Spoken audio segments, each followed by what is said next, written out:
Okay, so last week we started the new Perek Neshech, and we had a very spirited discussion just about the Mishnah as to the differences between Neshech and Tarbis, and we explained just briefly that by definition they're a little bit different. Neshech comes from Noshach, which means to bite. And the thinking is that when you do neshech, it's a bite against the borrower. We'll see what that means in a minute. And tarbis comes from ribis, where you're marbe and you create a gain or a benefit to the lender. So looked at from that perspective, neshech is what hurts the borrower, and ribis or tarbis is what benefits the lender. So that's in a sort of rudimentary fashion what the two terms mean. Also important to understand is that the halacha of neshech is an iser only with regard to loans. In other words, if I loan you money and I charge interest, that is neshech, and minatora, that is forbidden. Tarbis is not involved in loans, it's involved in business. So, and that's only midrabanan. That's only a rabbinic inclusion as an isser, not a Torah isser. And it essentially means that in the course of doing business, there is a benefit to one party which is unwarranted. And we call that ribis. And again, the Mishnah gave an example of someone who harvested wheat and then he and bought it and sort of sold it for a certain amount. So the person who bought it for a certain amount. The question there was just briefly to understand whether or not it's ribis or not is dependent on a couple of things. It's dependent on whether or not if he received cash, can he buy the goods all at one time? Even if he didn't, it's considered as if he did, and it belongs to the buyer. So any increase in value is on the buyer's benefit, not on the seller's. So that's one way of looking at it. So in other words, if it was, and also if it's an established price and everybody knows that price, then that also is not ribis. Again, we'll get more into this into the Gemara, but just to understand what it means ribis in business. So the Mishnah concludes with the case of a person who made this exchange. Then the chitim went up 10 or 5 or 10 dinar, and he said to the seller, "I'd like to have my chitim." He says, "Okay, I have to give it to you, and it's worth 30." And the fellow says, "Well, I want to cash it in so I can buy wine." So the seller says to him, "Okay, why don't I sell you the wine, and I'll give you a credit of 30 dinar, which is what its current value is." So the Mishnah says that since the wine is not present, meaning it's not in the possession of the seller, he'll have to go out and get it. So if he goes out and gets it and it's a different value, that's ribis, because he pledged 30 and now he has to go ahead and he has to, I mean, have to buy for 35. So again, it's really very sensitive to the question of whether or not you have it or don't have it in your possession. If you don't have it in your possession, then you open yourself up to ribis if there's a price change. If you have it in your possession, even if you didn't acquire it, then no matter what the price is later, it can always be justified as being a benefit. In other words, the increase was to the buyer, and therefore, even if you have to pay, if it's more, it's not considered ribis. All right, so that was the Mishnah. Now we're going to go into a little bit more detail on these questions of neshech and tarbis, because remember, it seems like we have two tracks. We have a neshech track, midiraisa, one set of circumstances, and a tarbis, ribis track, another set of circumstances. Okay, so what does the Gemara say? The Gemara says, "Midishavech leribis daraisa." So when the Mishnah gave us an example of ribis midoraisa, right, that we say that that's aser al pi Torah. That's what the Mishnah said. V'komo forish the Rabbanan. So the Rabbanan came along and they said that, wait a minute, it's not just limited to a loan, it's also involved in business. So that was Kafar Rabbanim. So Michlal, because we started out with talking about ribis midoraisa, and we ended up talking Mefarish Rabbanim, Michlal de Araisa the Neshech Fatar Bischadamil Sahi. So we can conclude that according to the Torah, Neshech and Tarbis are one and the same, because we started out by saying that the Mishnah gives the example of a loan, right? And how does it describe it? It describes it by the that it's forbidden to enact in a business matter where there's ribbis. So it seems like the Mishnah doesn't distinguish between deraisa and rabbanan. So that's what he says, Michlal de Araisa de Neshech, V'tarbis Chadamilsi. That it's one thing, meaning that in every case of Neshech, you have ribis. That's what the conclusion of the Gemara is here now, that because of the way it was presented, Neshech and Tarbis are actually one of the same thing. And the truth is that Minat Torah, the Torah, it says in Parshas Bahar, when it quotes the pasuk, it says, "Al tikach me'ito neshech v'tarbis." You shouldn't take neshech v'tarbis v'yireis v'lekecha v'chayachi chimoch. So it says it in one breath, neshech and tarbis. So l'chayra, tarbis and neshech, not that they're intertwined as one, but they're two cases that both belong midoraisa. That's why the Gemara says he concludes that when you're doing a transaction, the neshech portion is what, as we said before, bites the borrower, and the tarbis is what enhances for the benefit of the seller. So they're really two sides of the same coin, because in the same transaction, you're hurting one and benefiting another. That's how the Gemara wants to conclude, is the understanding of what the Mishnah is telling us. Okay, so now, notwithstanding that one is loan, one is not by loan, it doesn't matter. It's just that when you enact a business transaction, you can be over both neshech and tarbis in one transaction, in one action. So that's what the Gemara wants to say is the interpretation of the Mishnah. Now we're going to take off from that and we're going to ask several questions. So the first question is... Rabbi, what yeah. line are we in the Gemara? Say it again? Which line are we in the Gemara? No, the very first line of the Gemara, okay. Right after the Mishnah, it says midishavek l'ribis deraisa. I got that. Since the Mishnah gives an example and then says midis ribis rabbanan, there's the very first line says.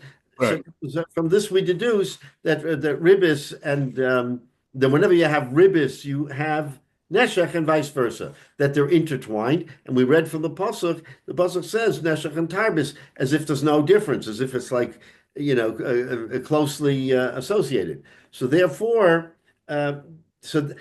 this is going to be the springboard to a number of questions that we have to understand the Gemara. But the Gemara is telling us that they are one and the same. So now the Gemara is going to ask a kasha. And the kasha will be, maybe they're not the same.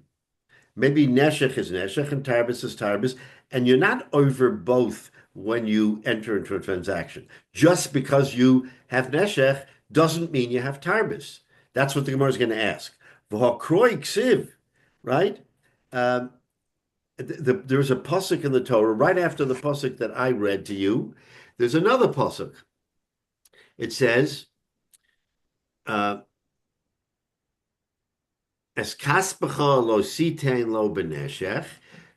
Money you should not take for neshech, ubemarbis lo sitein achlecha, and you shouldn't charge ribis for food. So why does the Torah have to tell us that? Why wouldn't the Torah tell us neshech and tarbis applies to kesef and oichel? but it breaks it down. It says neshech is for money and tarbis is for food. So by saying that, right, neshech kesef ribis oichel. But by saying that, you're now saying, well, wait a minute, they're not one and the same.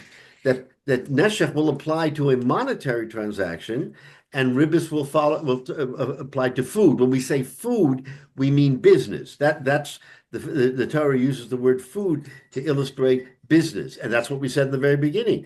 That midoraisa, you're only over if you loan money and get back a profit.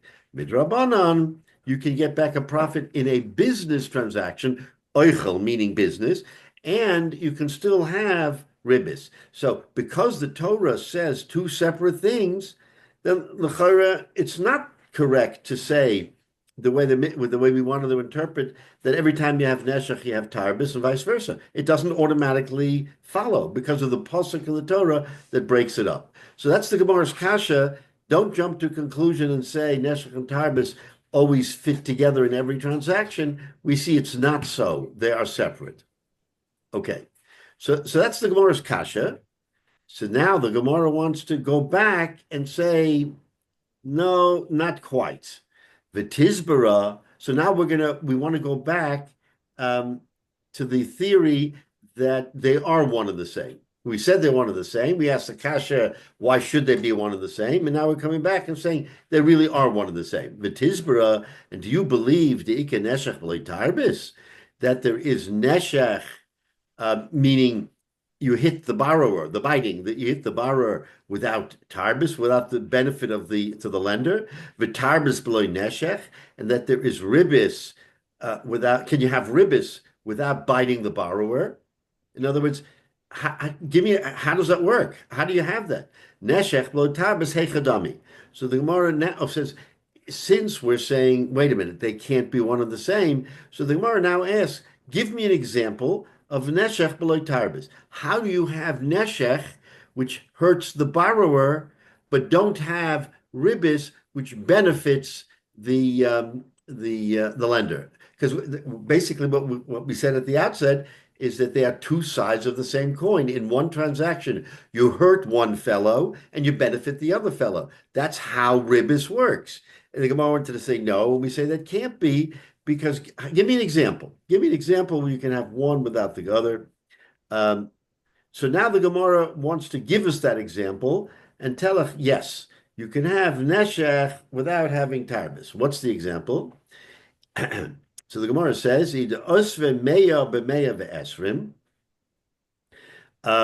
let's say I lent you, Jay, 100 prutas.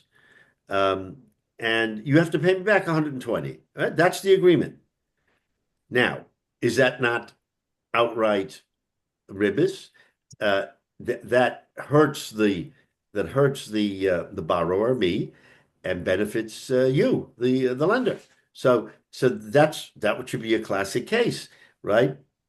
But so that's straight ribis. That's straight ribis, but that would be a situation where there is both neshech and tarbis, right? Because neshech affects me because I owe you now 120 instead of 100, and tarbis is you gained the 20 prutos, so you've benefited. So that they seem to be at the same time, right? So, but the Gemara wants to say no. Why? Me'ikara kaima meya bedanka. Okay, a danka is a coin. It's a silver coin. Let's call it a silver dollar. Silver dollar, and it has mea prutos, 100 pennies. 100 pruta is a penny. So, okay, so he didn't lend him 100 prutas. He lent him a danka. Now, before we go further, let's remember what we learned earlier in the Gemara. We had a long discussion earlier in Hazov about which is the coin of the realm that controls the value. And the Gemara concluded that, remember, the copper, silver, we went through this whole thing, and gold. We said, no, silver is the is the coin of the realm. It's the most used coin. So everything is pegged on the silver standard, let's call it. Okay. And that was how we concluded. Now, juxtaposed to our situation, I lend you a danka. A danka is a silver coin. So that's already the coin of the realm. That's the one that we have to look at. Right? Mikora kaima mea bedanka. When I lent you the danka, the rate was what? 100 prutas. No problem. But Lubisoif, when it came time to pay back, kaima mea ve'esrim bedanka. The danka increased to 120, meaning basically 20%. So it includes 120 prutas. So now the question is there neshech and is there tarbis? So we say neshech ika. So you would say that there is neshech, the kod nofis the kod shakal mine mida de la yoyev.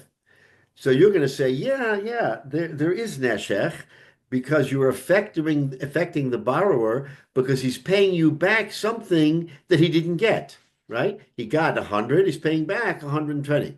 Okay, right? That we understand as neshech. But tarbis leka, but there is no tarbis, there's no ribis. Why? The lesle ravcha, because the lender doesn't make a profit. Why? The danka ozve v'danka koshakel because he lent him a danka and got back a danka. Did he make profit on the danka? No, he didn't make profit on the danka. The danka is that one same coin. So if I lent you a danka and got back a danka, I made no money. But you, the borrower, have to find 120 prutas to buy that danka to give me back, and that's neshech. So the Gemara says, give me a case of neshech without tarbis. This is a case of neshech without tarbis because the borrower is, so to speak, bitten because he now has to find 120 prutas to give back, but the lender only gets back a danka. And the danka didn't, I mean, that coin of the danka does not change.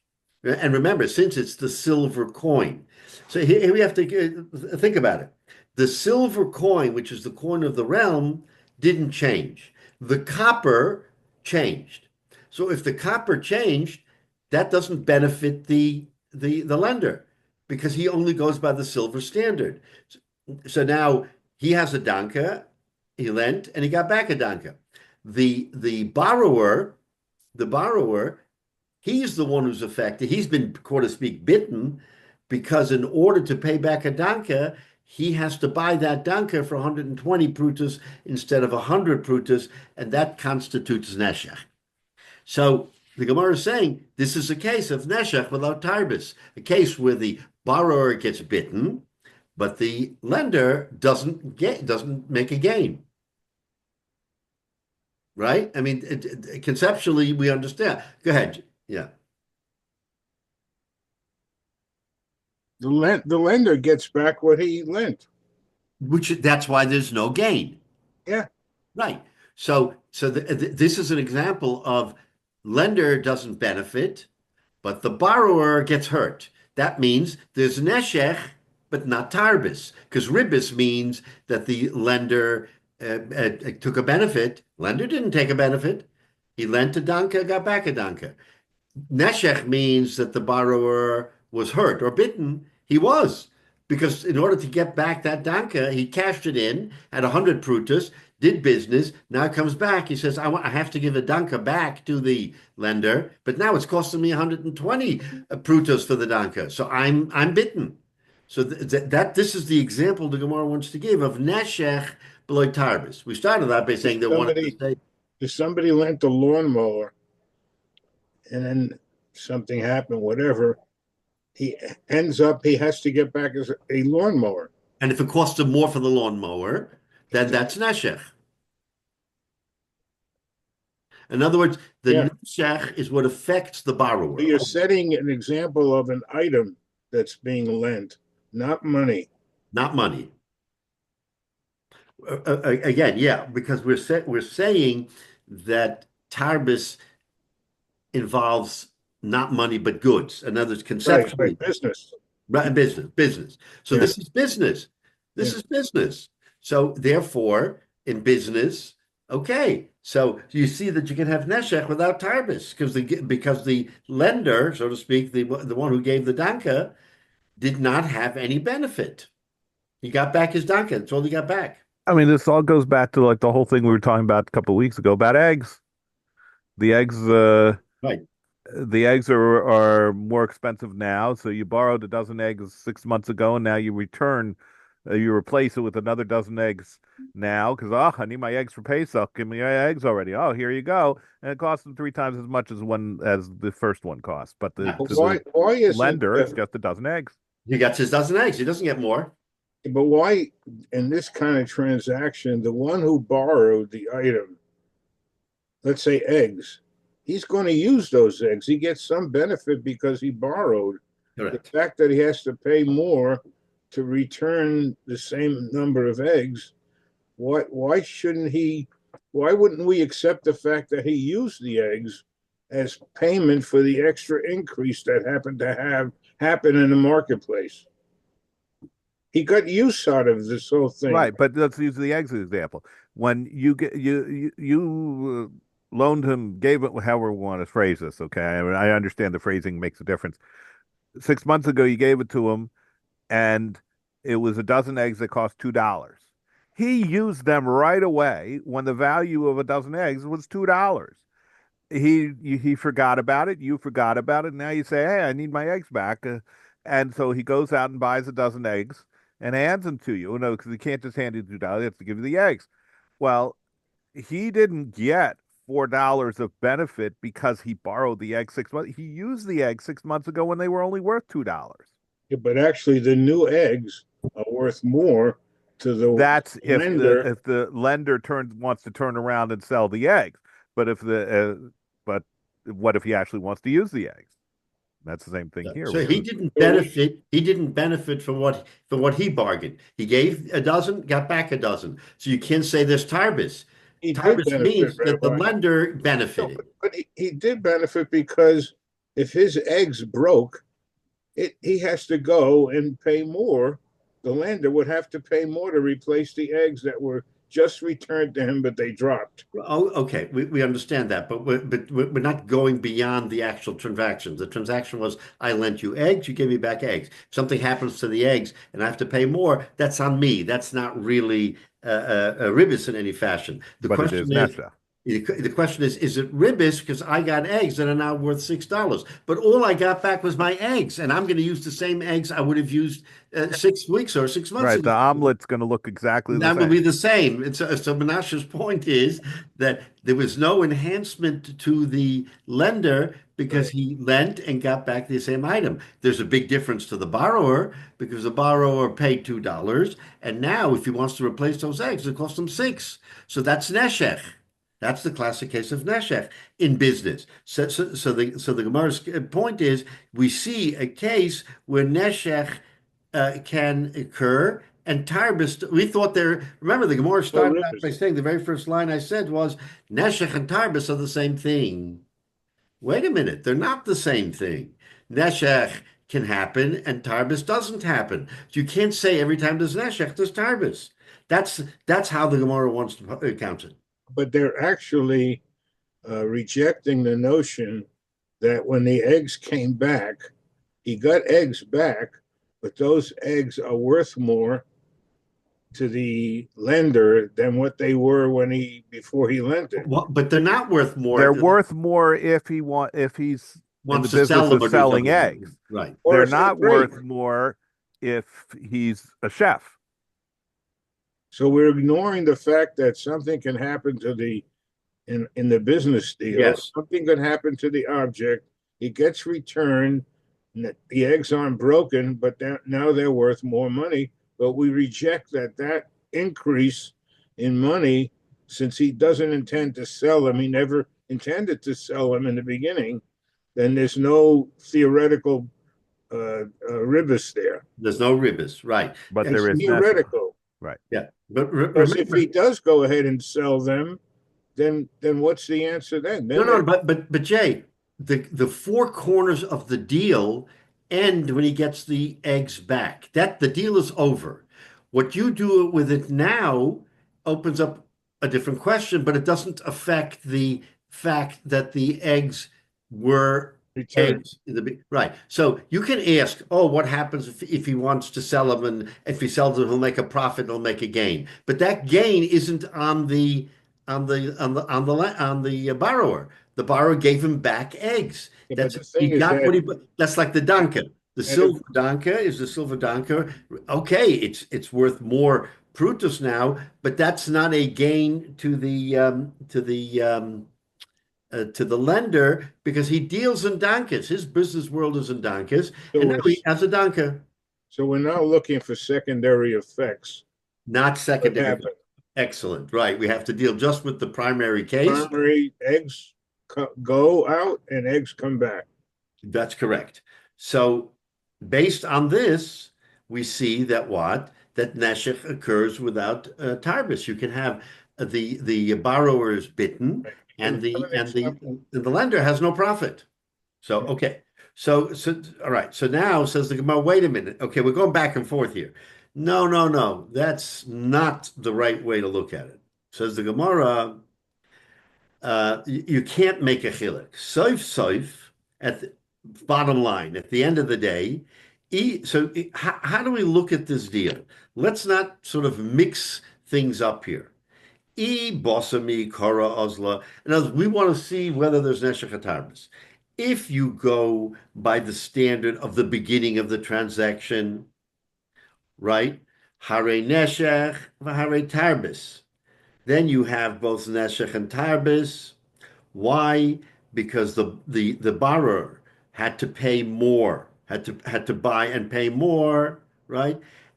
And that would be a benefit, a profit to the lender. Again, when looking at the beginning of the deal, if you analyze the beginning of the deal and say, what happened here? I loaned you, okay, let's say a danka or eggs, anything you want. I loaned you eggs. And um, so that exchange, I have to pay you back, not later, but at the beginning of the term.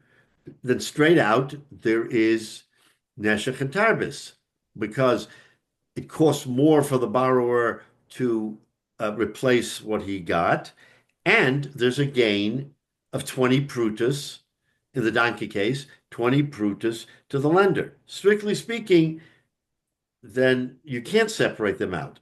Now, ibos or basof ozla, if you want to say, no, let's look at this exchange from the repayment, not from the lending side, but from the repayment side of the deal, then lo neshech lo tarbis, says the Gemara. There's no neshech and no tarbis. Why?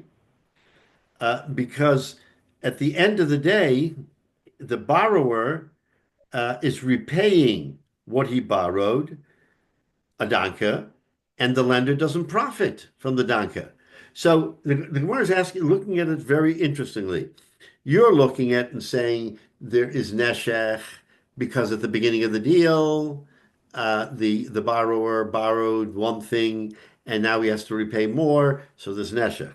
But there's no tarbis because he didn't benefit. So the Gemara says you can't look at it that way. Either look at it from the beginning of the deal or from the end of the deal. From the beginning of the deal, there is no neshech and no tarbis, and at the end of the deal, there is neshech and tarbis. So the Gemara wants to say that you can't make that distinction that there is neshech without tarbis, because again, in the way the Gemara wants to explain it, they are tied together. When you have one, you have the other. When you don't have one, you don't have the other. So we're back to square one. Is there a case of neshech without tarbis? Because l'chayra from the Gemara and from the Mishnah, but also from what the Gemara is explaining, no, you have to have one and the other or neither. In other words, they're tied together or they're not. So that's again, the Gemara is going back and forth to try to understand, and that was our initial question. Even though the Torah uses the term neshech and tarbis, one for kesef and one for oichel, so you could argue they are two different things, But are they really two different things? Doesn't neshech always go along with ribbis? That's the Gemara's question. But the point we're at right now is you can't view it from only one side. That's correct. So That's correct. Neshech and Tarbis are defined from different views. Right. It can't be defined from one view, either the borrower or the lender. Right. Right. So it has to. So it's automatically split between in the case of an exchange. In other words, the Gemara started out by saying that neshech and tarbis are automatically They're linked together. linked. We tried to say they're not linked. We go to an example of a case where they're not linked, and the Gemara says, but that case doesn't work because you're taking, in other words, again, it works if you say, well, in the beginning of the deal there was neshech, and at the end of the deal it was tar. But the Gemara wants to say you can't do that. That's the Gemara's position, is that neshech and tarbis have to be viewed through the same lens, either at the beginning of the deal or at the end of the deal. You can't do it from both sides simultaneously. You have to pick one side or the other of That's right. how to view it. Right. And if you pick one side, they have neshech and tarbis together. And if you pick the other side, they have neither. That's exactly what the Gemara is saying, is that the way we look at it, you can't have one without the other. So we're back to square one, where we say at the beginning of the Gemara that the Mishnah means to tell us that neshech and tarbis, even though one affects the borrower, or the recipient, the borrower, and one affects the giver, the lender, they are in the same transaction. They both come out. That's what the Gemara wants to tell us. All right, let's look at Rashi. They both exist. They both exist simultaneously. Right. Right. So they don't exist if you look on one side only. That's exactly right.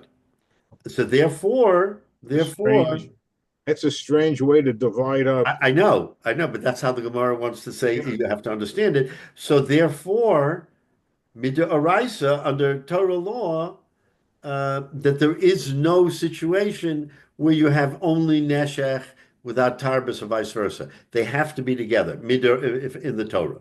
All right. So let's look at Rashi. L'rabis de'oraisa derech halove. In other words, ribis de'oraisa, as we said, is by a loan. Derech halva, through a loan, mashma. Why? Diksiv, because it says marba hainu beneshech of a tarbis. So in other words, mid'oraisa, it only applies to a loan. Midrabanan, they expanded it and said, no, it can apply also in business terms, right? Now, v'hoksiv neshech kesef v'ribis oichel. The Torah itself says neshech kesef, so it looks like there is a separation between neshech and ribis and tarbis. As kaspacha lo titan lecha beneshech, v'marbis lo titan lecha ocholcha. So, I mean, you can't get more clearer from the Torah when the Torah breaks it up. Because why would the Torah say that? Why would they say kesef is rebis and oichel is tarbis? It must mean something. I mean, the Torah isn't just saying it haphazard. There must mean something. So we initially thought that what it meant was that only neshech applies to a monetary loan, and tarbis applies to a transaction. But we're saying that that's not the case. We're saying that both have both a monetary transaction and a business transaction have neshech and tarbis. So that's the dilemma here that the Gemara has, right? Ubrecholku lebeis, says Rashi, and since it's the Torah split it into two, Lavin, Beis Lavin, Tartanini. So we have to conclude that they are two separate things. Otherwise, the Torah wouldn't say that. The Torah would couch it in terms of neshech v'tarbis for both kesef and food, but it didn't say it. So that was the question. L'chayra, it looks like it can't be one and the same. So ki ika mi ika neshech. Can there be neshech shenoshech es chavero ve'em mamomno Mamarbe. Can there be a case where you bite the fellow, the borrower, and there is no benefit, right? V'chi ikatarbis yeh malve nischa v'lo yeh lecho neshech. And vice versa, can there be a case? Can there be a case? Okay, they were getting ahead of ourselves. So the Gemara is also going to ask, can there be a case of ribis without neshech? Okay, so where are we? That we're back to square one. That the Torah is telling us that neshech and tarbis are one and the same. Now we know that there's no neshech without tarbis. The Gemara asks a question now: can there be tarbis without neshech? Can there be a gain to the to one side, meaning the lender side? Can there be a gain and no neshech, no bite to the other side? So says the Gemara weiter. Visu tarbis below neshech hechadami. Give me an example of tarbis below neshech where you have a gain without a bite. Okay. Now here's the example. Ida osif meya b'meya. I lent you 100 prutas and I'm expecting back 100 prutas. I'm gaining nothing from you other than the 100 prutas, right? Mikara kaima meya bedanka. Now, originally there was meya prutas in a danka, right? Well, the besoif meya bechumsha. So let's understand, and Rashi will explain. In the beginning, there was 100 prutas to a danka. How much is a danka? So Rashi will tell us that a danka was 1/6 of a dinner. A danka was 1/6 of a dinner. Dinner being the coin of the realm. Ula b'soif meya b'chumsha. But since it went up 20%, now you have to have 120 prutas. It turns out that at the end, when it comes to repayment, you're getting a fifth of a dinar because you have to reduce it by 20%, right? So in essence, we're saying that it's more than a danka. We were going by the danka as the monetary standard. So the Gemara wants to now tell us, wait a minute, a danka is only a value because it's part of a dinar. A dinar is the silver coin that is the coin of the realm. So if you're lending him 1/6 of a dinar and getting back 1/5 of a dinar, you made a profit. So that's a case where there is ribis, but there is no neshech. Why? Because the borrower is still repaying the danka. If he's repaying the danka, it doesn't matter. He got a danka, he's paying back a danka. To the recipient, to the malveh, there's a benefit because now the appreciation of that danka vis-a-vis the dinar is 20%. So we see a case where there is tarbis, ribis, and no neshech. That's what the Gemara wants to say. Is there a case of ribis without neshech? Can we? Yes, we find a case of ribis without neshech because the exchange rate changed to the point where the payback was the same from the borrower, but the recipient received because if he were to cash this danka in for a dinner, he would now get more for his money. That means he made a gain, right? So that's ribis and no neshech, right? Is that clear? In other words, we're flipping the script. No bite on the one who has to pay back. Say it again. So there's no bite against. There's no bite on the one who has to pay back, right? But there is a gain to the lender because when he wants to cash it in for a dinner, it's worth a chaimesh, a fifth as opposed to a sixth. That's a profit, right? So he lent on the basis of 1/6 of a dinner, and he got back on the basis of 1/5 of a dinner, right? So that's what Rashi says. Amika tarbis shia malva Nisker v'lo loive nashur. Can there be a case where the malva benefits and the loive does not get bitten? Neshech below tarbis hechem in the. Okay, so the Gemara, so Rashi goes on to say, uh, how do you have neshech below tarvis? You go into ozif halva, meya prutus b'meya v'esrim, mikara kashehalvu ulebesov kashemishalim. There was a 20 pruta difference, right? Bedanka b'meya kesef shehu shchus ledinner, 1/6 of a dinner. So Rashi says that it's 1/6 of a dinner, right? But nochis, no shecha mechasro. So again, what we said before, ibasa mikara avzlas, icha shafta lahana prutus, hashta, kinemi ikara hare neshech v'hare tarbis, shu yochel likach behem meya b'meya v'nischa esrim. But that's if you look at it only from the beginning. But if you look at it from the end, from the second perspective, lo neshachika shehalvo yochel liknosam b'meya v'zeh shava meya halvo, right? And b'chumsha yochel likach behen kesef chomesh dinner shehu yoseh al shtus.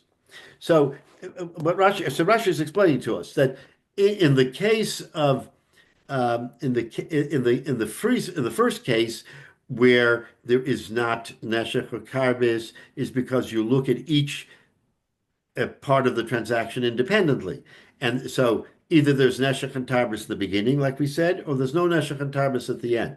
But if you have a situation where a person gives him 100 prutas, and with those 100 prutas he returns the for a danka, gave him a danka with 100 pruta. Now he returns a danka, so he's returning the danka. It's so there's no neshech because you're dealing with dankas. You're dealing with that coin called the danka, not the prutas. So you can't look to the prutas. You have to just give him back a danka. That's not considered interest. That's not considered a neshech. But he's making a benefit because he is getting a greater value for his danka because it's now instead of 1/6 of a dinner, it's 1/5 of a dinner. So that's how the Gemara wants to ask the question and say, now we see a case where you have tarbis below neshech. All right, so once again, the Gemara isn't satisfied and doesn't want to accept that distinction and says as follows. And this goes back to what we said before. If you look at this whole transaction in terms of the values at the beginning of the deal, there's neither neshech nor tarbis for the same reason we said before. But if you look at it through the second part, the repayment portion of the deal, right? Hari neshech, hari tarbis. So the Gemara is saying you can't mix it and say, oh, you look at the neshech in one part of the deal and the tarbis in the other part of the deal. That doesn't work, says the Gemara. You've got to take the transaction as it is, and in that moment of time, is there neshech and is there tarbis? If there's neshech, there's tarbis. If there's no neshech, there's no tarbis. So therefore, and we said before, that's why you can't have neshech without tarbis, right? So therefore, on the flip side, we should say the same thing. You want to say that you have tarbis without neshech, but the way you want to do it is because you look at the deal both from the beginning of the deal and the end of the deal, and therefore you have tarbis, right, the valuation change, and no neshech. The Gemara is saying you can't do that. You can't split them up and therefore have one without the other. So the Gemara is at least consistent in telling us that neshech and tarbis have to be linked together in point of time, and if they are, then concludes the Gemara, you can never have one with the other. So now we're back to the square one that neshech and tarbis are linked, and you have to have. And when the Torah says neshech, it means marbis as well. All right, so that's how the Gemara tried going back and forth to say there's one without the other in one direction and in the other direction, and it doesn't work. Ella Omar Rava, So now comes along Rava, and he says, "Iata moitzo lo neshech v'lo tarbis v'lo neshech," that he concludes that no, you can't have neshech without tarbis and tarbis without neshech. So Rav is now making a pronouncement. We tried every which way, but it doesn't work. Therefore, they're linked. But then I have a kasha. If they're linked, why does the Torah say by kesef neshech and by food by ochel tarbis, which seems like they are two different things? So Rava has a novel approach, and he says v'lo cholken akosov, and the reason why they were split elo lavod olav b'shnei lavin, that you get two violations. Um, in other words, when there is so you might think, oh, neshech and tarbis, it's the same thing. I get an isser. No, there's two isurim. There's an isser of neshech and an isser of tarbis. If you violate, you violate twice, not once. So that's an interesting perspective. Is that you're over two lavin when you do this transaction, either nothing at all or two lavin, but you can never just have one lav because neshech and tarbis are linked together. So says Rashi. And we've said that Rashi. Ibasa meikara of ich shafta lana prutus hashta midikara hari neshech v'hari tarbe shu yochel likach behem meya b'meya v'nishkar esrim. That's why there is a benefit. And if not, and if you look at the end, lo neshech ika shahavor yochel liknosam b'meya v'zeh shava meya havor. He could buy them for 100, and that was the 100 of the havor. But if you look at it from the perspective of the valuation to the lender, b'chumsha yokalichach behem kesef chomesh dinner shehiyosa al shchus. So l'chayra he would have a benefit because he's now getting 20%, 1/5 to 1/6, so he's getting a benefit. So ainly she'er over el alav shel neshech b'kesef v'alav shel ribis ba'ochel v'nayin shehu over al halavos peros af mishum lav the neshech Talmud loma l'sachas le'achicha neshech ochel umikra zeh belova nemar min lo ksiv lo sashuch le'achicha v'harisha nemar b'malvet tiksiv le'el minei al tikach mi'ito, right? Umiu shamit minei, we learn Mia the Shaykh Lashon Neshech ba'ochel. So we learn from this that the Lashon Neshech also applies by ochel, not just by kesef, but also by ochel. So that's Rava's conclusion, is that when the Torah tells us Neshech and Tarbis, it's warning us that you're over two lavin every time you do it because of the bite to the borrower and the benefit to the lender, and we can't distinguish. We can't find a situation where one exists without the other. All right. So they define the lender making a profit, and they don't ignore it, even though he got back an egg for right. the lent. They're agreeing that there is inherent profit. That's exactly right. Egg that the inherent profit for the new egg is higher. Right. Yeah. So we thought not when we were discussing it before. Well, he thought an egg is an egg. An egg is an egg. Turns out an egg is not an egg. That the valuation it gives the benefit. So your point, Jay, that egg he now can sell that egg for more money, and that would be proof positive that he got value, that he got more value than he. Yeah. Now, interestingly, based on what we learned from the Mishnah last week, the reason why this is a problem is because in the case of eggs, there was a shortage of eggs. Couldn't get them. If there was an established price for eggs and he could get the eggs, then this issue wouldn't, even though there was an increase in price, but he could have bought it at the time for that first amount. And we said last week that doesn't constitute ribis. It doesn't constitute a profit it doesn't constitute a profit because he could have bought it in the marketplace at the time, and there would have been no issue. So the chap is because he could have bought it, even though he didn't. There's no ribis. In other words, he doesn't actually have to buy it. So he could have bought it with his own money rather than borrowing That's the item, right. creating a whole Yeah, transaction. right. And that's the conclusion, that he could have done it differently. And if he had done it differently, the result would have been different. So again, it's a little bit of a twist, but that's how the Gemara wants to learn it. Now, um, we'll conclude. Okay, a little bit more. So This is a hard Indian here. yeah, it is. That's why I say it's a very complicated entity. So now we're going to learn a brisa to support what we just said, that neshech and tarbis hainuhach. In other words, there's no distinction. Tanu Rabbanon, the rabbis learned.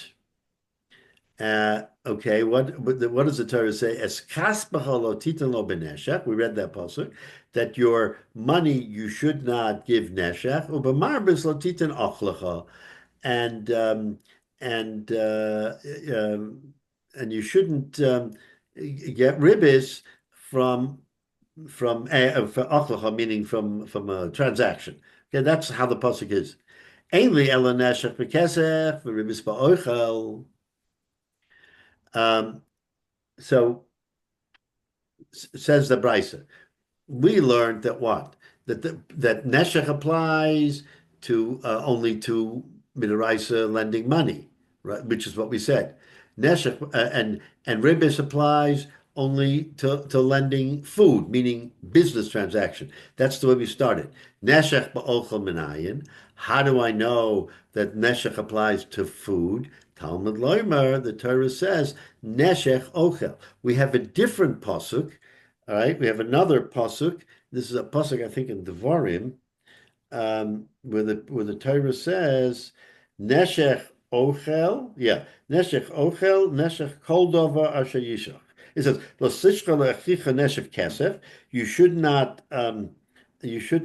pay neshech for kesef, neshech ochel, neshech for food, neshech kol davar asher yisach, or anything that you transact. So that pasuk in Devarim is inclusive of everything we just said. In Vayikra, we're talking about neshech kesef and tarbis ochel, but that pasuk in Devarim at the end says no. It says it includes every possibility. It says the word neshech, just the word neshech. It says the word neshech by kesef, neshech by ochel, and then it says kol dover asher yisach. Any transaction that you make is neshech. So doesn't that tell you that neshech is not limited just to money? So we see from this pasuk, says the Brisa. This is the what we learned from the Brisa. Neshech ba'ochel. So neshech ba'ochel manayin Talmud Loma neshech ochel, because it also says neshech ochel. So basically, this is supporting what Rava just said. Rava said that they're one and the same, and we asked how are they one and the same. He says because we have a Verish pasuk that uses the term neshech both for kesef and for ochel, and even more so, kol asher yisach, anything that you transact. So in any transaction, there is neshech. In other words, you can't say that there isn't. Neshech ochel. All right. So that's how we're going to conclude here. And the Gemara says here, okay, so this is the conclusion of this sugya. We're not going to start into the next. We're going to be not here for 2 weeks, but Sof Kol Sof, at the end of our conversation, what we've learned from this part, and this is just touching the iceberg. There's so many other, complications when it comes to the subject of Neshech and Tarbis. But we learned from here, at least at this point in time, is that Neshech and Tarbis are interchangeable, even though technically one applies to money and the other applies to food. We say, no, that's not a distinction. Neshech applies to the borrower and Tarbis applies to the lender. And we say that in every circumstance where the borrower is hurt, the lender benefits. So you can't say, and the Gemara gave various different examples trying to show one without the other. And the Gemara says, no, you can't conclude that there's any daylight between the two. So, hopefully, again, today we have had to Iska. it makes life so much easier because we're not dealing really with the subject of ribbis. Once you sign a Heta Iska, then sort of the problem of ribbis goes away. But certainly before the Heta Iska, this was a very serious problem. Look, the Torah doesn't make light of the fact that you're not allowed to, your brother should live among you, meaning he should, if you should help him, and he should have what you have. But the only way he can have what you have is if you give him something and don't get back anything in return. Again, it's human nature to say, well, I want to benefit some way by helping you. So the Torah really wants to tell us that when we say Hashem ha'aretz and Maloa, everything belongs to the Rebbeinu Shalom. It's not yours. The Rebbeinu Shalom is the balabos. He just gives you the achrayus to deal with it. What gives you permission to on your own to make a profit on what the Rebbeinu Shalom gave you? So when you look at it in those terms, it makes sense because everything belongs to the Rebbeinu Shalom. It's not yours that you should benefit, right? You're just the intermediary, the interlocutor from the Rebbeinu Shalom to the third guy. So based on that, it makes perfect sense that you shouldn't benefit. And ultimately, if you do benefit, then there's an issur, two isurim. All right, so we'll stop here. Mitchum will pick up in 2 weeks.